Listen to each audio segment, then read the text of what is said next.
Police have confirmed that the DNA found in an abandoned vehicle in Batangas matched the samples provided by the kin of missing beauty queen Catherine Camilon.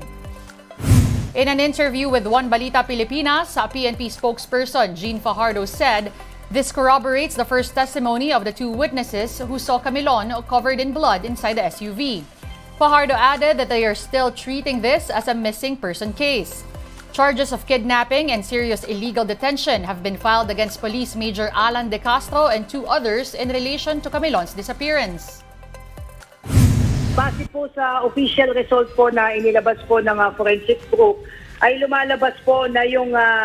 ilan sa mga hair strands na nakolekta po doon sa recovered CFG Red Honda po ay nagmatch po ito sa DNA profile po ng magulang po ng nawawala po nating biktima na si Catherine Camilon. Malaki po ang naitulong nito dahil ito po ay magko-corroborate po doon sa una na pong testimonya po ng dalawang witness natin na nagsasabi na may nakita po silang duguan na babae na ibinaba po sa Nissan Juke na pag-aari po ng biktima at isinakay po itong duguang babae doon naman po sa red CRV na na-recover po natin.